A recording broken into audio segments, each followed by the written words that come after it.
औज़ुबिल्लाहिमिनश्शैतानिर्रजीम बिस्मिल्लाहिर्रहमानिर्रहीम। अस्सलाम वालेकुम एवरीवन। आज हम स्टार्ट करने वाले हैं 502 पेज को, जिसके अंदर हम पढ़ेंगे पोस्टीरियर फोसा मालफॉर्मेशंस।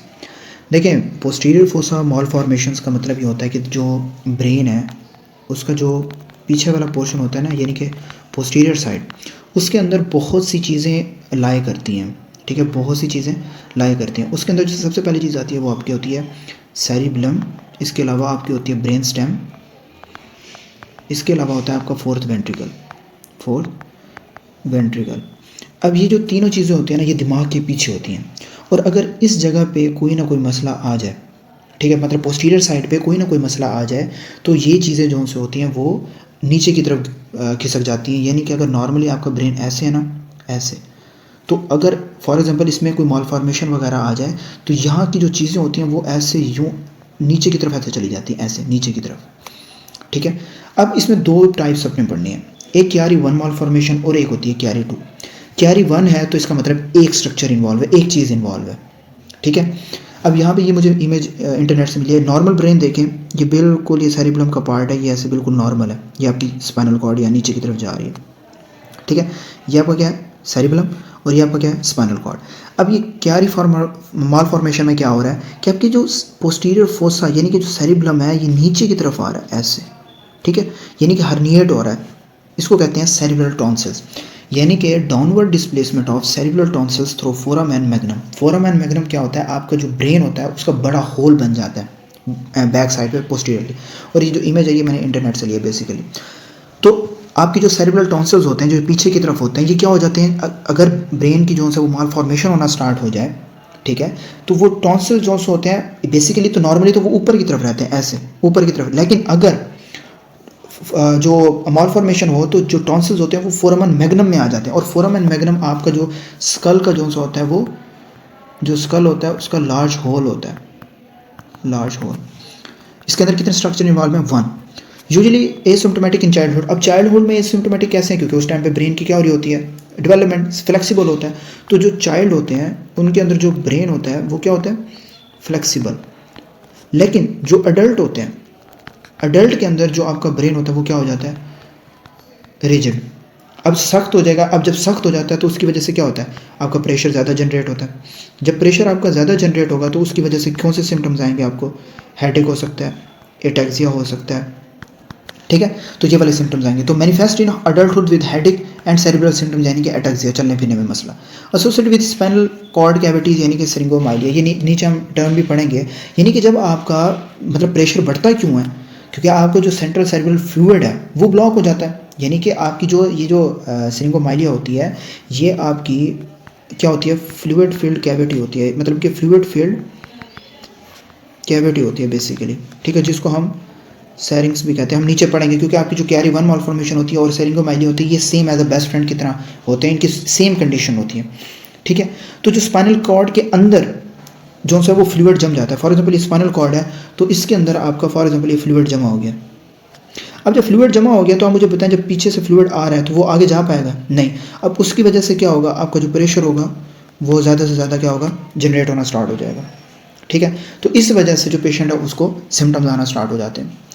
नेक्स्ट वो कहता है क्यारी 2 मालफॉर्मेशन। क्यारी 2 मालफॉर्मेशन क्या है, डाउनवर्ड डिस्प्लेसमेंट ऑफ दो चीज़ें। 2 है तो दो चीज़ें, एक सेरिब्लम जिसमें वर्मिस और टॉन्सिल्स आ जाते हैं, और एक मेडुला है, उसके दो स्ट्रक्चर जाते हैं थ्रू फोरामन मैग्नम, मतलब कि जो आपका स्कल का बड़ा होल है। यानी कि क्यारी 1 में एक चीज़ थी, टॉन्सिल्स नीचे आ रहे थे, इसमें दो चीज़ें नीचे आ रही हैं। ठीक है, सेरिब्लम भी आ रहा है और मेडुला भी आ रहा है।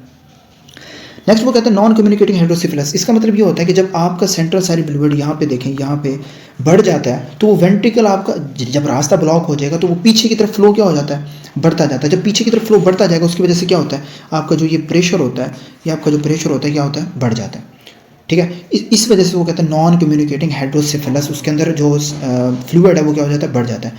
मोर सिवियर इन क्यारी 1 usually present early in life with dysphagia, strider, apnoea, lymph weakness. क्यों, क्योंकि जब भी आपका मेडुला अफेक्ट होता है ना, याद रखें, जब भी आपका मेडुला अफेक्ट करता है तो उसकी वजह से आपको स्वेलिंग और आपके जो ब्रीदिंग सेंटर्स होते हैं ना, ब्रीदिंग सेंटर्स, ये आपके फेल हो जाते हैं। अब जिसकी वजह से हमें खाने पीने में, सांस लेने में एपनिया मतलब सांस रुक जाना, नीचे पैरों के ऊपर जो है वो आपके कमज़ोर हो जाते हैं।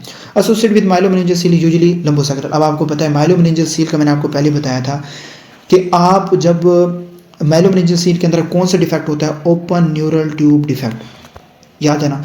ओपन न्यूरल ट्यूब डिफेक्ट का आपका जो कंसर्न है वो एसोसिएट किसके साथ करता है, कैरी टू मालफॉर्मेशन। मैंने आपको ऊपर यहाँ पे पढ़ाया भी था, ये देखें यहाँ पे मैंने आपको बताया था कि आपकी कैरी टू मालफॉर्मेशन के साथ आपका माइलोमेनिंजियल सील प्रेजेंट करता है, एसोसिएट करता है सिम्टम्स के साथ, ठीक है। वो आपको माइलोमेनिंजियल सील के पता होने चाहिए कि आपकी मेनिंजिस और जो सा दूसरी चीज़ जो है वो नीचे दोनों जो सा इफेक्ट होती हैं वो बाहर की तरफ निकल जाती हैं, मेनिंजिस भी, आपके न्यूरल टिश्यूज़ भी और स्पाइनल कॉर्ड भी, ठीक है।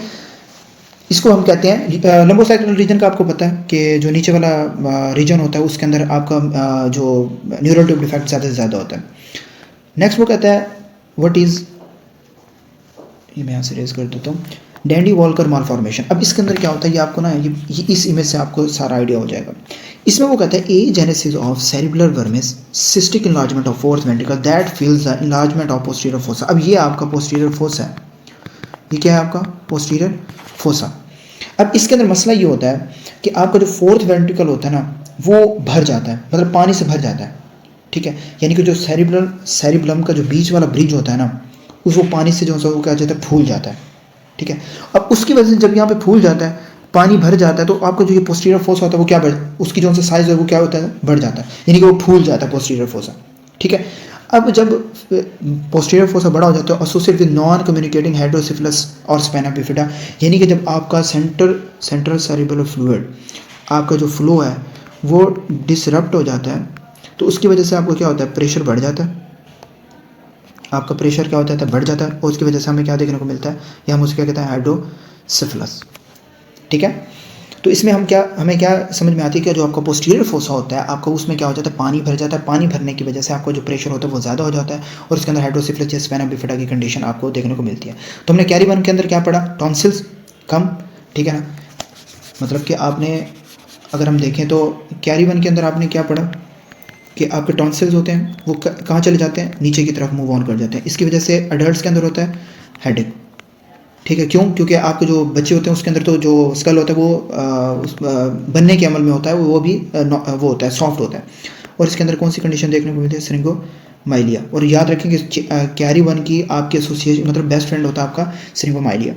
कैरी 2 के अंदर जो होता है वो आपकी दो चीज़ें इन्वॉल्व हो जाती हैं, आपकी सेरिबलम भी इन्वॉल्व हो जाती है और आपका मेडुला भी इन्वॉल्व हो जाता है जो आपका नीचे की तरफ आ जाता है, और ये ज़्यादातर जो है वो बच्चों में होता है। इसके अलावा एसोसिएट किसके साथ करता है, बहुत इंपॉर्टेंट है, माइलोमेनिंजियल सील। और इसके कौन सी कंडीशन आप देखते हैं, एपनिया हो सकता है और डिस्फेगिया।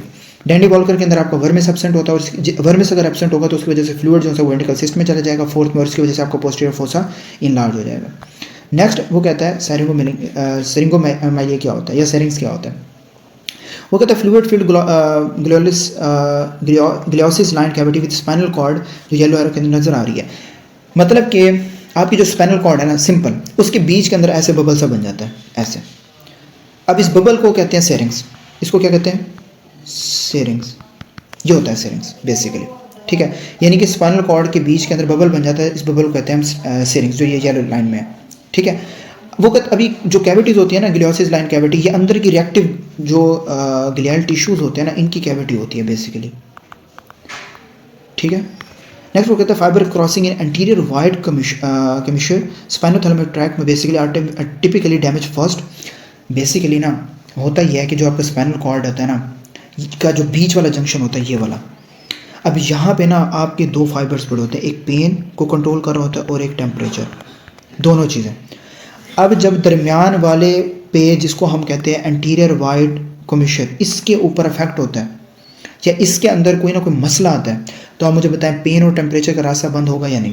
जब पेन और टेम्परेचर का रास्ता बंद होगा तो क्या मुझे बताएं बॉडी से जो सिग्नल जाते हैं ब्रेन की तरफ वो जाएंगे, नहीं जाएंगे, क्योंकि वो एरिया ख़राब है। जब एक रोड ही ख़राब है तो वहाँ से गाड़ियाँ जाएंगी, नहीं जाएंगी, ठीक है।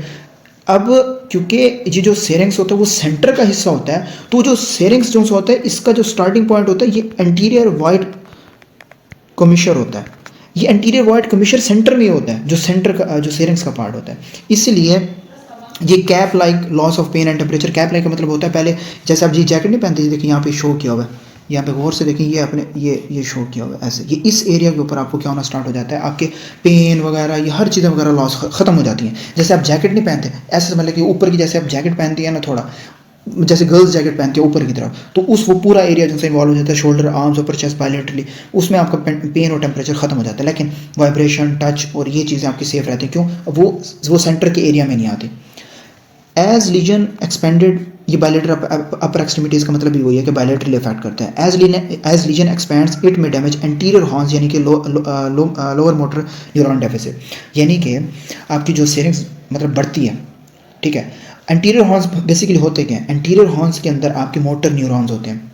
अब जब आपकी कैविटी बढ़ती है, यानी कि आपकी जो कैविटी है वो बढ़ रही है, तो उसकी वजह से आपके जो एंटीरियर हॉर्न्स होते हैं, इसके जो सेल्स होते हैं वो क्या हो जाते हैं, डिस्ट्रॉय हो जाते हैं। अब जब ये डिस्ट्रॉय होंगे तो बताएं मसल्स को सिग्नल मिलेंगे, तो मसल्स को सिग्नल नहीं मिलेंगे। अब जब मसल्स को सिग्नल ही नहीं मिलेंगे तो इसकी वजह से लोअर मोटर न्यूरॉन डिफेक्ट हो जाता है, लोअर मोटर न्यूरॉन डिफेक्ट हो जाता है। और इसकी वजह से जो पेशेंट होता है वो आपके पास कैसे प्रेजेंट करता है, उसको क्या हो सकता है, फ्लैसिड पैरालिसिस, यानी कि जो लोअर लिम्स के होते हैं, मसल वेस्टिंग, इसके अलावा उसके जो रिफ्लेक्सेस होते हैं वो कम हो सकते हैं, ठीक है। और इसके अलावा आपको फैसिकुलेशंस वगैरह भी देखने को मिलती हैं। तो इस तरीके से आपका जो पेशेंट है वो आपका प्रेजेंट होता है जब आपके लोअर मोटर न्यूरॉन डिफेक्ट होते हैं। और आगे समझ, नेक्स्ट वो कहता है most lesion occur between C2 to T, मतलब थोरेसिक रीजन में, और जो आपका अपर नेक और अपर थोरेसिक जो रीजन होता है ये ज़्यादा डैमेज होता है। इसीलिए ये जो आर्म के जो सिम्टम आते हैं, मतलब आपके बाजुओं के जो ज़्यादा जो है वो अफेक्ट होते हैं, ठीक है। अपर और थोरेसिक रीजन के अंदर वो सप्लाई हो रही होती है ना। Usually associated with carry one, मैंने आपको बताया कि सिरिंगोमाइलिया और आपका कैरी वन मालफॉर्मेशन का ऐसा ही रिलेशन है जैसे बेस्ट फ्रेंड्स का होता है, ठीक है। नेक्स्ट वो कहता है कि less commonly associated with other malformation infections tumours, और मतलब कि ट्यूमर है, मालफॉर्मेशन इन्फेक्शन है, इसके साथ कभी कभी प्रेजेंट हो सकता है, इसके साथ उसका रिलेशन जो है सिरिंगोमाइलिया का बहुत कम होता है, लेकिन जो आपके कैरी वन मालफॉर्मेशन इसके साथ बहुत ज़्यादा होता है, ठीक है। तो this is of it about syringomyelia, यानी कि आपके जो स्पाइनल कॉर्ड है उसके अंदर जो फ्लूइड है सेंटर में, उस फ्लूइड कैविटी भर जाती है, जिसकी वजह से वो जो सेंटर वाला हिस्सा है उसके अंदर आपके क्या होते हैं, एंटीरियर वाइट कमिश्चर होते हैं। जब एंटीरियर वाइट कमिश्चर जो है वो आपके डैमेज होता है तो उसकी वजह से पेन और टेम्परेचर वो खत्म होता है। जब पेन एंड टेम्परेचर आपको लॉस हो जाएगा तो बॉडी ब्रेन को सिग्नल नहीं दे सकती। उसके बाद में टेम्परेचर और पेन के बायलेटरल लॉस के बाद में लोअर मोटर न्यूरॉन की डेफिसिट हो जाती है। जब लोअर मोटर में क्या होते हैं, आपके एंटीरियर हॉर्न्स होते हैं, उसकी वजह से मसल वीकनेस होती है और लोअर मोटर न्यूरॉन के अंदर आपको सिम्टम्स देखने को मिलना स्टार्ट हो जाते हैं, ठीक है। तो अगर आपके पास क्वेश्चन आ जाए कि अगर आपका टच बिल्कुल ठीक है लेकिन पेन लॉस्ट है तो वो सिरिंगोमाइलिया होता है। और कैप लाइक लॉस आपका C5 से T4 के अंदर होता है और एसोसिएट करता है बेसिकली आपका सिरिंगोमाइलिया कैरी वन के साथ, ठीक है। और लोअर मोटर न्यूरॉन तब होता है जब आपके अपर जो से सेंटर पेन और टेम्परेचर खत्म हो जाता है, फिर उसके बाद लोअर मोटर न्यूरॉन होते हैं। This is of it for today. इंशाल्लाह नेक्स्ट हम 503 पे डिस्कस करेंगे। तब तक के लिए अपना बहुत सारा ख्याल रखिएगा। अल्लाह हाफिज़।